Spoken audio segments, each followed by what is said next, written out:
The river was restless that day, its current twisting and churning as if hiding a secret beneath its surface.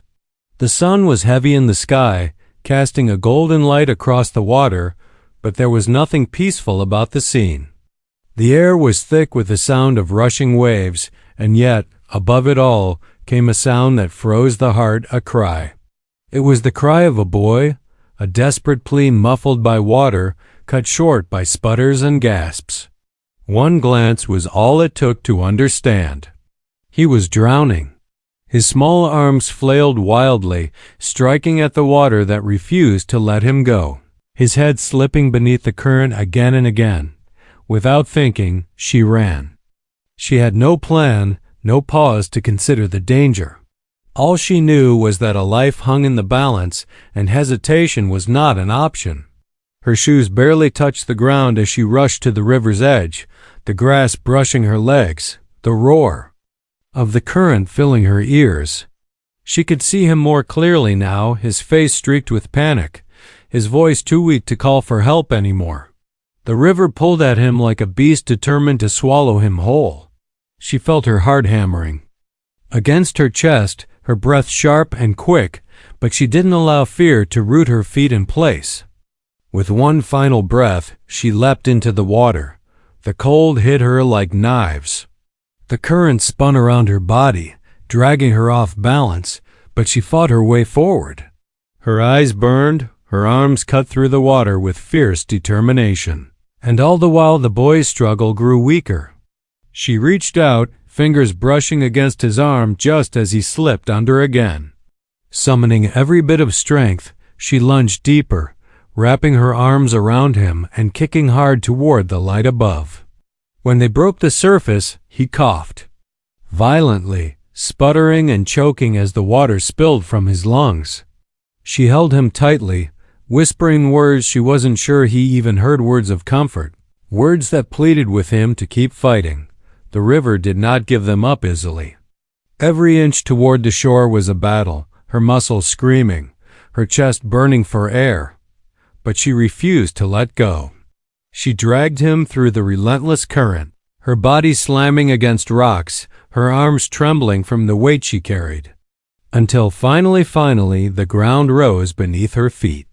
They stumbled onto the riverbank, collapsing onto the grass, both gasping, both trembling, both alive. She pushed his wet hair away from his face, her own breath ragged, her heart still racing as she searched his eyes for signs of life. Slowly, his chest rose and fell in steadier rhythm, and a weak but undeniable spark of life flickered back into him. But before relief could wash over her, a shadow fell across them. She looked up, startled, to see a man standing tall and silent, his eyes dark and unreadable. His presence was commanding, his posture unshaken, as if the river itself bowed to his will. His clothes bore the mark of tradition, his long hair tied back with care, his expression carved with strength. He had watched it all, though she hadn't seen him until now, and when he spoke, his voice was low, steady, and carried the weight of something far older than the river. He looked at her, not with anger, not with suspicion, but with a kind of reverence she could not yet understand. "You have saved my son," he said slowly, each word deliberate, heavy with meaning. His gaze pierced through her, not as a stranger, but as someone measuring her spirit. For a moment, the world seemed to grow still, the rushing water fading into silence, the sun dimming behind the trees. Then, he added words that made her breath catch in her throat, words that would change the course of her life in ways she could not yet imagine. "Now," he said, his voice carrying both gratitude and finality, "you are an Apache." The words lingered in the air, powerful and mysterious. She didn't understand what they meant, not yet. But she felt the weight of them, the promise hidden within, and the shift in her life that had only just begun. And though the boy's breathing was steady now, and the father's eyes held no hostility, she knew this moment was not an ending. It was only the beginning. Would she accept what those words demanded of her?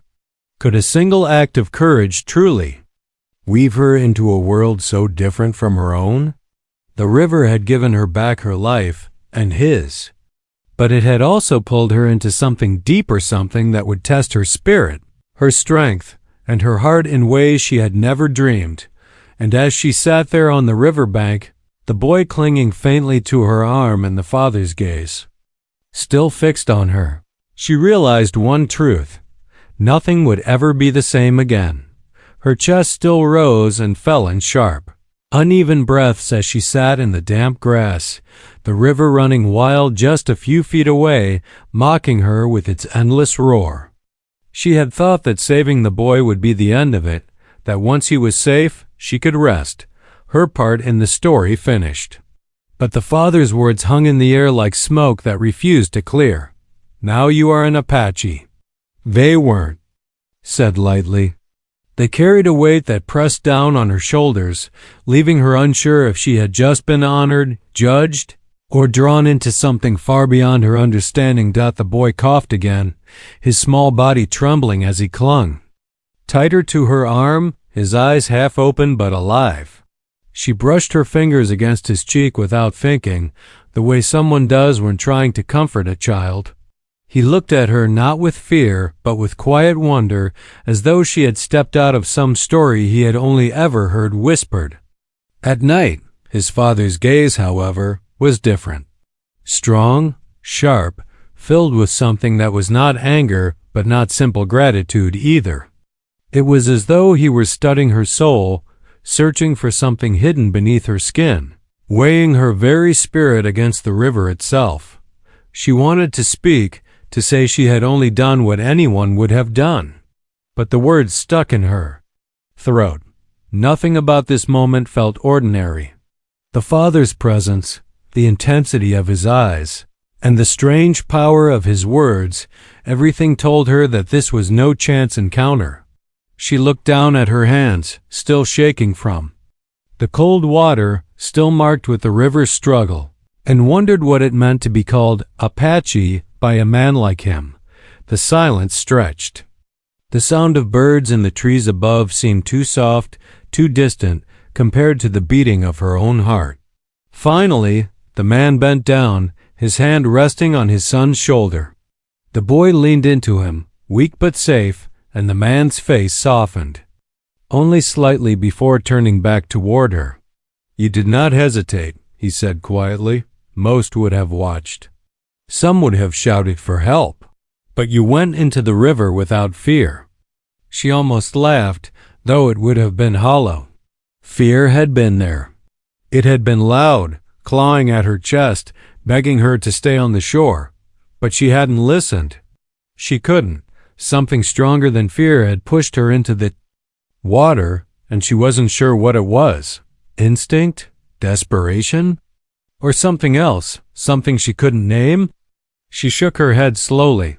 I couldn't let him go under," she said softly, her voice raw. The man studied her as though those words were not enough. "Sometimes," he said, his voice low and steady, "the river chooses who will fight it. Today it chose you." She shivered, though the sun was still bright on her skin. His words unsettled her in ways she couldn't explain. The river wasn't just water to him.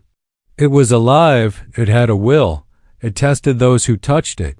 And now, in his eyes, it had tested her. She didn't know how to respond, so she said nothing.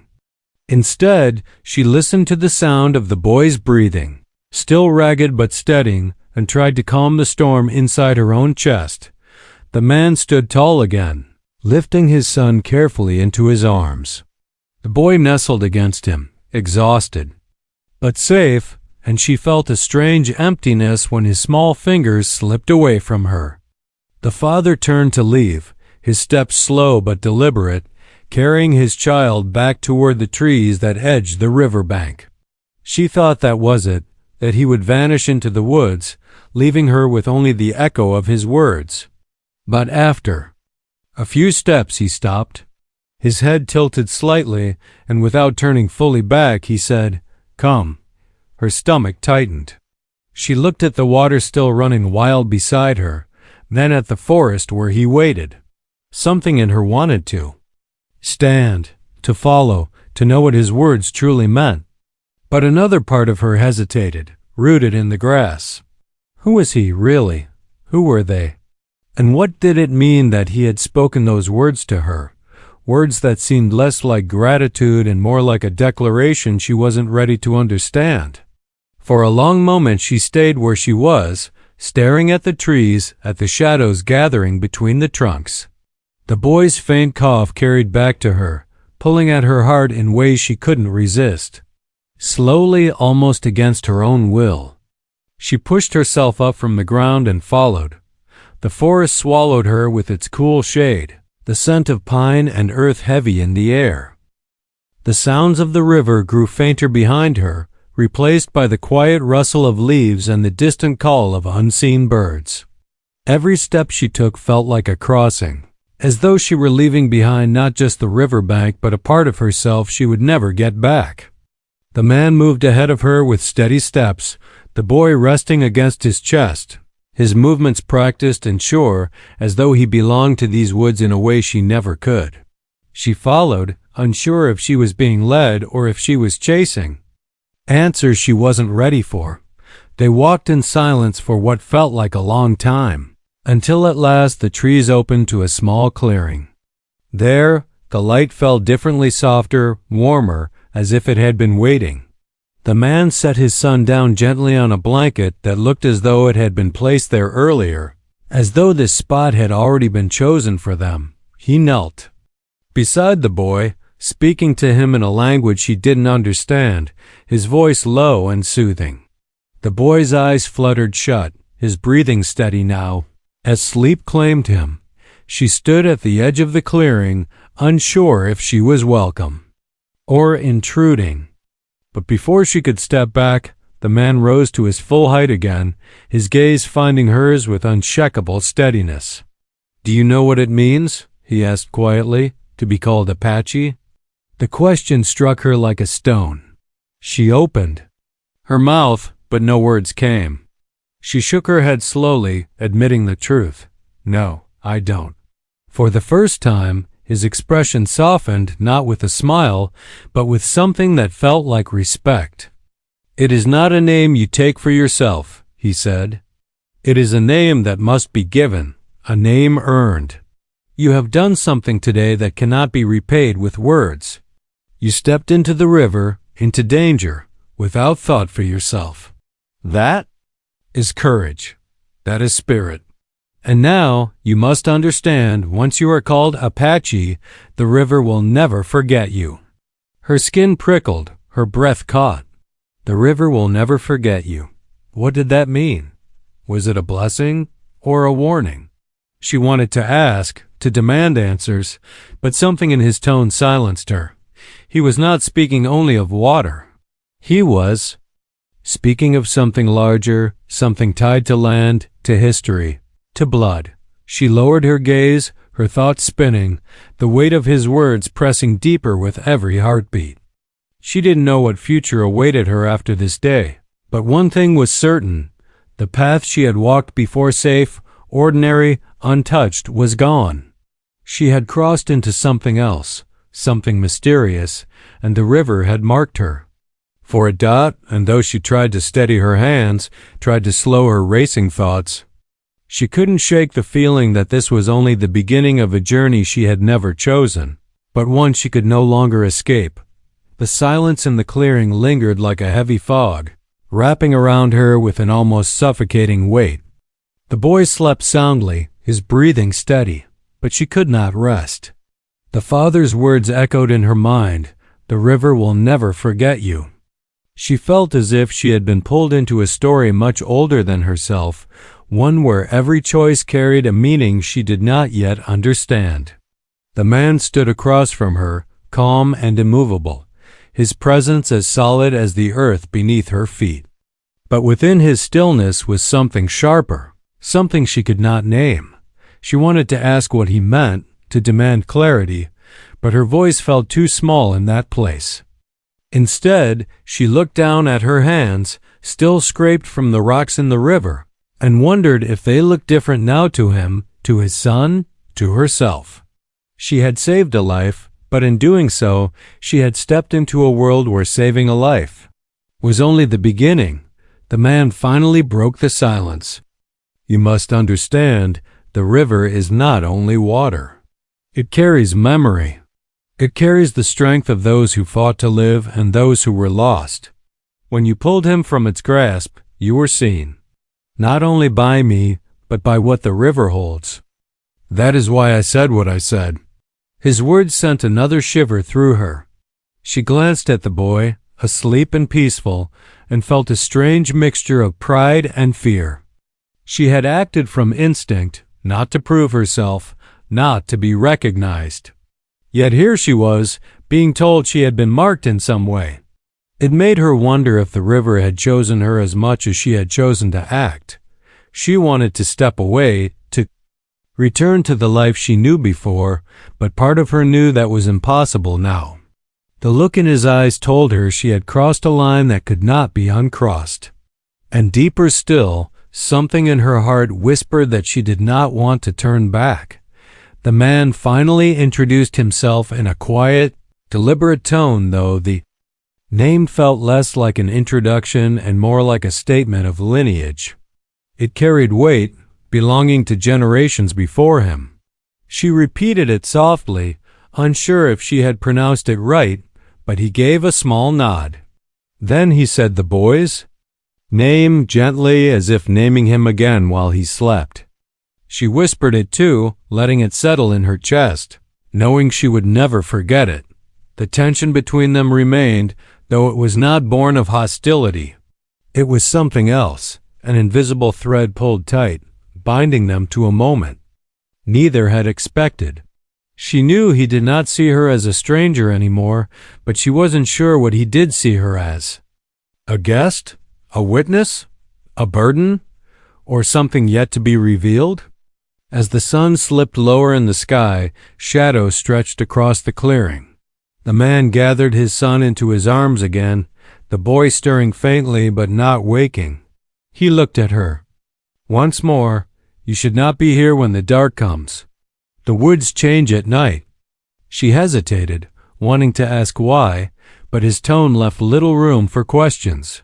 Still, she felt a stirring curiosity, a need to know what he meant. Did the woods hold danger she couldn't see, or was it something more, a spiritual weight, the kind of unseen presence that lingered in places full of history? She followed him back through the trees, her steps quieter this time, her eyes scanning the woods as if expecting them to shift before her. The bird song had faded, and the air felt thicker, heavier, as though the forest itself was watching. By the time they reached the riverbank again, the sky was tinged with orange and purple. The first stars waiting just beyond the horizon dot at the edge of the water, he stopped. "This is where we part," he said firmly. But then he added, "for now." The last two words carried more weight than she wanted them to. They felt like a promise, or perhaps a warning, that their paths were tied together whether she wished it or not. He looked at her one final time, and though his face was unreadable, she felt the unspoken message. She was part of something larger now, something she could not escape. He stepped into the shadows of the trees with his son in his arms, and within moments they were gone, leaving her alone at the river's edge. She stood there for a long time, staring at the water as it twisted and churned in the fading light. The sound of it was no longer just noise. It was alive, carrying voices she could almost hear if she listened hard enough. The hairs on her arms rose, and a chill crept through her as she turned away. That night she could not sleep. Every time she closed her eyes, she saw the boy slipping beneath the water, her own arms straining to pull him up. But now there was more. She heard the father's voice, deep and steady, telling her the river would never forget. She saw the clearing, the blanket, the weight of a tradition she did not understand pressing down on her. And through it all, she felt a pull, a thread connecting her back to that place, to that family, To that moment when her life had shifted without warning. In the days that followed, she found herself drawn back to the river. She told herself it was to reassure her mind, to see the water and prove it was just a river, nothing more. But each time she stood on its banks, she felt the same weight pressing against her chest, the same whisper in the back of her mind, the current seemed to call her, not with words, but with a pull she couldn't deny. And each time, she wondered if the father had been right, if the river itself remembered her. She began to notice things she had never seen before. A hawk circling overhead, its shadow sweeping across her as though marking her place. A line of stones near the water that looked almost arranged, though she could not recall them being there before. The trees seemed to creak louder when she passed, their branches swaying though the air was still. None of it was enough to prove anything, but all of it together made her wonder if the world around her had shifted or if she was simply seeing it differently now. And though she tried to shake it, she could not stop thinking of him, the man who had called her Apache. His voice stayed with her, not in words alone, but in the weight they carried. She did not know when, but she knew she would see him again. And when that moment came, she would have to face not only his gaze but the truth of what she had stepped into. The conflict grew inside her, quiet but unrelenting. Part of her longed for the safety of her old life, untouched and simple. But another part felt restless, hungry for answers, for meaning, for something beyond what she had always known. The river had shown her one truth already. Courage was born in moments when there was no choice but to act. What else would it ask of her? As the days stretched into nights filled with restless dreams, she realized the tension was no longer just about the river or the boy she had saved. It was about herself, who she had been and who she was becoming. And though she did not yet understand the path ahead, she felt the weight of it pressing closer, as though the river, the woods, and the people who had vanished into them were waiting for her to step forward once again. And deep in her chest, she knew that when the moment came, the choice would not be hers alone. The river would decide. The nights grew heavier, and with them came dreams that blurred into waking hours. Each time she closed her eyes, she was back in the river-cold water dragging her down. The boy's hand slipping from hers, the father's voice echoing like thunder. The river will never forget you. She woke with her heart pounding, her skin damp with sweat, as though the river had reached into her sleep to remind her it was still waiting by day. She tried to push it aside, to live as if nothing had changed. But she felt the shift everywhere. The woods were no longer just trees and shadows. They seemed alive, watching her.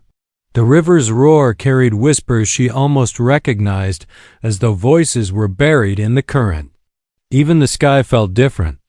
Its silence too deep, its storms arriving without warning.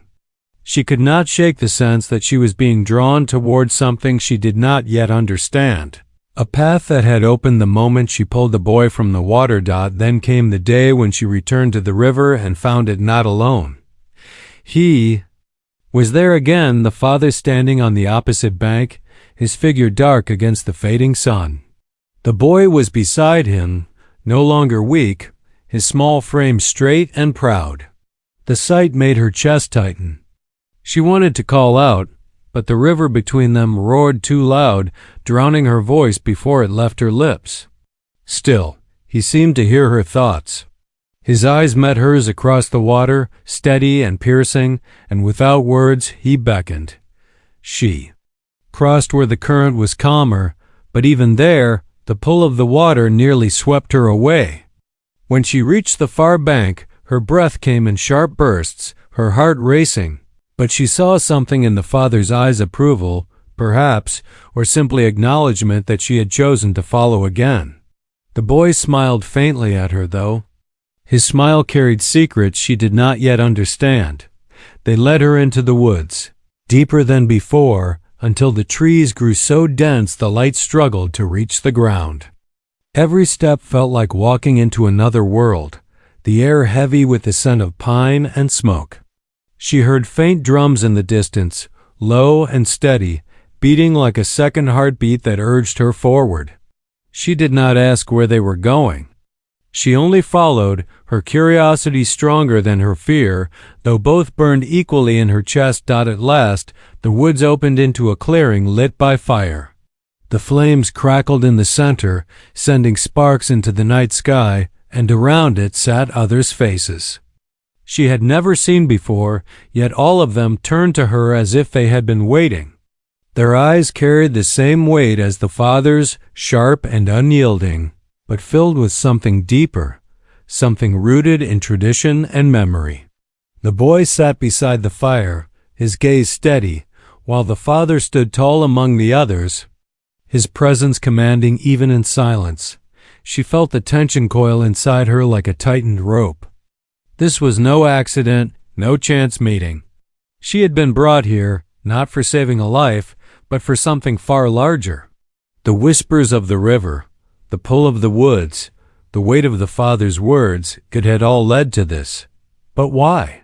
The drums grew louder, their rhythm echoing in her chest, matching the pounding of her heart. The firelight danced across their faces, shadows flickering like spirits that had risen from the earth. She stood at the edge of the circle, uncertain if she belonged inside it, but she could feel their eyes pulling her closer, testing her resolve. The father finally spoke, his voice cutting through the night with quiet authority. The river has already chosen you. But now you must show if you can stand before it without fear. Her breath caught, her pulse quickened. She didn't know what he meant, but every instinct told her this was a test, one that would decide something far greater than her own fate. She glanced at the boy who watched her with wide eyes, a mixture of hope and expectation in his face. He had nearly been lost to the river once, and she had pulled him back. But now it seemed the river itself was demanding something more. The father gestured toward the fire, and the circle opened slightly, leaving a space that seemed meant for her. She hesitated, her feet heavy, the ground feeling unsteady beneath her. The tension in the air pressed against her chest, every breath harder than the last. She stepped forward slowly, each movement echoing louder than the drums in her ears. As she entered the circle, the others lowered their heads, not in submission but in something that felt like reverence. The fire's heat wrapped around her, its crackle rising with the drums until the sound of it was all she could hear. She felt as though she were standing on the edge of something vast and unseen, something that could either lift her higher than she had ever imagined or swallow her whole. The father's eyes never left her. "The river does not forget," he said again, his voice like stone. "It remembers those who face it. Tonight, you must face it once more." Her chest tightened. She thought of the water pulling at her, the boy slipping beneath the waves, the cold that bit into her skin. She thought of the whisper she had felt on its banks, the pull that had haunted her dreams. And now, surrounded by fire, shadow, and eyes that watched her every move, she felt the river's presence stronger than ever, though it was nowhere in sight. The tension grew unbearable, her body trembling with the weight of what was being asked of her.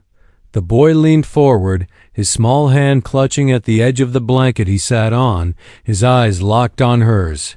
She felt his hope like a living thing, pressing her to step forward, to prove herself not just to the father or the others, but to something far greater. The drums stopped suddenly, the silence sharp and absolute. The fire hissed, a log collapsing inward, sparks rising into the night. All eyes turned to her, waiting. She stood frozen, caught between fear and courage, between the life she had known and the one that seemed to be calling her. Her heart thundered. In her chest, her breath shallow, her body caught in the pull of something she could neither fight nor flee. She knew that whatever came next would change everything. The test was upon her. The river's memory was here. And with the fire blazing at her back, the father's unyielding gaze before her, and the boy's wide, trusting eyes pulling at her soul. She realized she had reached the edge of the moment where everything would break.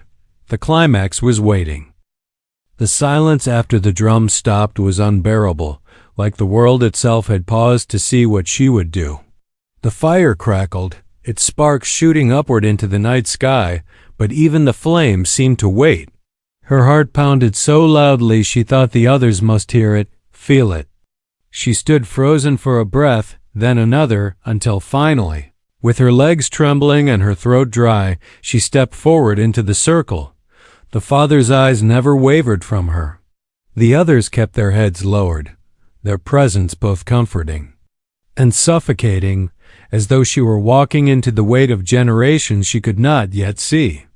She wanted to speak, to ask what they wanted from her, but something told her words would only break the fragile thread holding this moment together. So she stood in the firelight, letting the heat press against her skin, and waited. Then the fades in.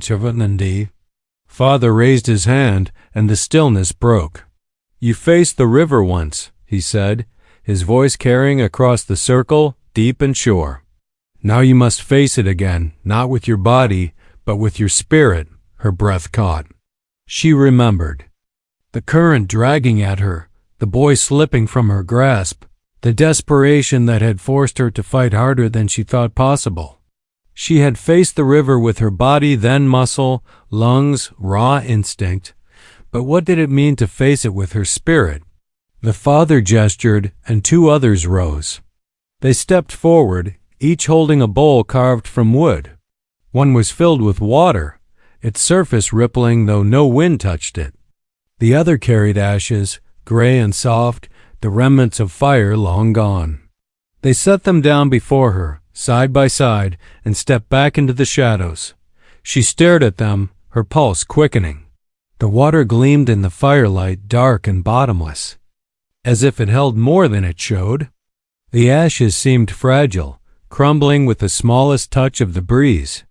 She looked back at the father, her eyes questioning, but his face revealed nothing. Finally, he spoke again. "The river and the fire are the same. One will test your body, the other will test your soul. To walk between them is to understand balance. To choose one is to understand yourself." The weight of his words sank into her chest. She realized this was the trial, one last step to prove who she was, what she had become. The circle of faces watched silently, but she felt the boy's eyes most of all, wide and trusting, waiting to see what she would do. Her hand shook as she reached out, hovering above the bowls. The water seemed to pull at her, promising the familiar struggle of the river. The ashes, though still, carried a strange heaviness, like memories pressing against her skin. She thought of her old life, simple and untouched, before the day she had leapt into the current. Then she thought of the boy, of his small hand gripping hers as he coughed and fought for breath. She thought of the father's words, "Now you are an Apache." In that moment, she understood. It wasn't about choosing one over the other. It was about accepting both. The river's strength and the fire's memory. Body and spirit. Fear and courage. She lowered her hands into both bowls at once, water in her right, ashes in her left. The cold stung her skin, sharp and biting, while the ashes clung to her fingers, soft and heavy. The fire hissed, the water rippled, and for a heartbeat, the world seemed to shift. The drums returned, slow and steady, matching the beat of her heart. She lifted her hands, the water dripping, the ashes clinging, and held them out to the fire. The flames leapt higher, as though answering her, sparks swirling upward into the sky. Gasps rose from the circle, not of surprise but of recognition. She did not understand what they saw, but she felt it, the acceptance, the connection, the weight of something larger than herself wrapping around her shoulders like a cloak. The father stepped forward, his gaze softer now, though still filled with strength. "The river will remember you," he said, his voice quiet but unshakable. "And so will we. You are no longer a stranger here. You are bound to us now, as we are bound to you." The boy stood beside him, his small hand reaching for hers. She took it without hesitation, feeling the warmth of his palm against her own. His smile was faint but real, carrying a kind of peace that eased the storm inside her. For the first time since that day by the river, she felt the tension in her chest loosen. She did not need to understand everything now. She only needed to know that her choice to leap, to fight, to save had carried her here, to this fire, to this circle, to these people who no longer looked at her as an outsider. The drums faded, the fire settled, and the circle slowly dispersed into the night. The father placed a hand on her shoulder, firm and steady, before turning away with his son. She lingered by the fire a moment longer, staring at the ashes on her fingers and the water dripping from her skin. She understood now. Both would remain with her forever, marks not of burden but of belonging. When she finally left the clearing, the woods no longer felt heavy. The shadows still pressed close, but they no longer frightened her. The night carried the same whispers, but now they felt like guides, not threats. And when she reached the river again, its roar no longer sounded like warning. It sounded like recognition, like greeting.